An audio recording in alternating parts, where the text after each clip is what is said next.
I never worked another day in my life for somebody, ever again. Becoming an entrepreneur can be one of the scariest but most rewarding practices. But you have to focus on what matters. You can't distract yourself from work. There is always money to be made, and you always have to be focused. When you work for yourself, you decide your own destiny. When you work for someone else, you have to do whatever they want, whatever they tell you to do. There's always sacrifices when it comes to working for yourself and becoming an entrepreneur. You will lose aspects of a normal life when you become an entrepreneur. You want to do that early in your career to understand what motivates. But you can decide your destiny. You get to decide how much money that you make. When Kevin O'Leary started his first job, he realized that he didn't want to work for somebody else. He didn't want to do every single thing that they told him to do. And that was the moment that he decided to work for himself, to be his own boss. He wanted to be able to tell his clients what they wanted. He always works hard on making money and never gets distracted from that fact. This can teach us that we can do it too. We can become our own boss, and we can become an entrepreneur if we set our sights high. I respect him for the tremendous success and the vision he had.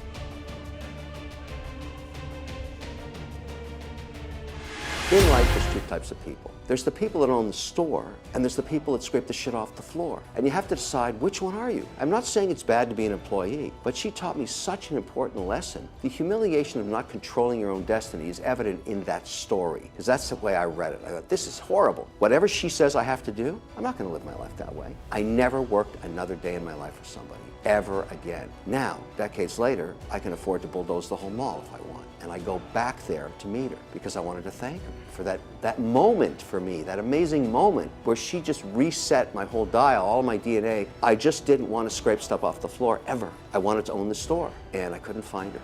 The store was gone. I hired somebody to find her because I wanted to thank her and help her out for making that moment happen to me. But there's a story that tells you a defining moment for one random person deciding what path they were going to take. Entrepreneurship for me, I've never looked back. I could probably buy a whole bunch of malls now if I wanted. It's not that important today as it was back then, but that's what happens. Unfortunately, one of the great benefits of technology is productivity. One of the big downsides, it's incredibly distracting. People check their Twitter account, or they'll answer a Facebook message, or they'll do something that has nothing to do with making money. And the reason you go to work in the morning is to make money. That's what you're there for. All the other wonderful things you can do with your time are based on your ability to create an income for yourself and your family. So why spend any time doing all that crap, which is distracting? And so that's the number one thing I find in my companies is when you see someone failing and you look at how they manage their time, you'll see right there what's going on. They're not focused on what matters. I respect him for the tremendous success and the vision he had. I was proud to work for him because that's what I was doing, supplying him educational software. I always thought in person he could have been a nicer guy, but would that have changed the outcome? Maybe. He was a genius. And I remember him saying, I asked him about, well, maybe we should do some market research on this before we spend $2 million on a particular product we're doing for Rita Rabbit. And he said, we don't do market research. We tell them what they want. And I thought, wow, not only is that arrogant,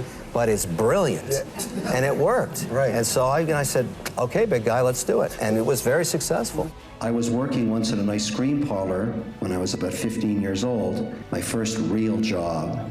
And on the second day, I was asked to scrape the gum off between the Mexican tiles on the floor. And I said to the woman who owned the store, it was called Magoo's Ice Cream Parlor, you didn't hire me to scrape gum, you hired me to scoop ice cream. And there's this girl in the shoe store across the way that's looking at me. I don't want her to see me scraping the gum. And she said, what are you talking about? I own this store. I'll do anything I want with you. Get down on your knees and scrape that gum. And I said, I'm not doing it.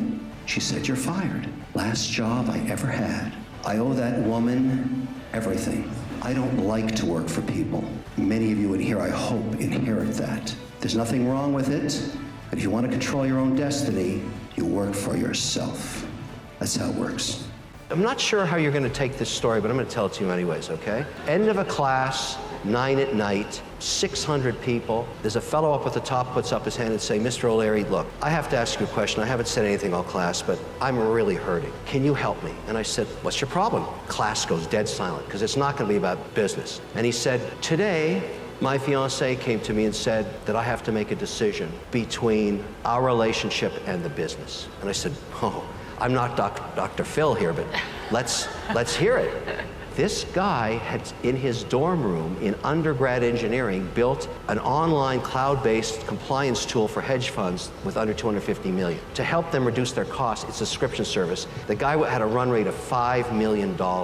He hadn't even graduated yet. I'm licking my chops at this business. This is fantastic. And then he said, but I have no time. And I never see my fiancée. She wants me to come be with the family on Sundays just once. But I'm doing my compliance downloads on Sundays and I have to deal with my customers because I got to be back in class at 8 o'clock in the morning on Monday. Now the class is looking at me saying, okay, big guy, what's the answer? I said, everybody, let's be pragmatic. Which is easier to replace? Clearly that match was not right, because if you're going to get into a relationship with an entrepreneur, man or woman, it doesn't matter. You have to understand what drives them. It's not going to be a successful union. It's not going to work.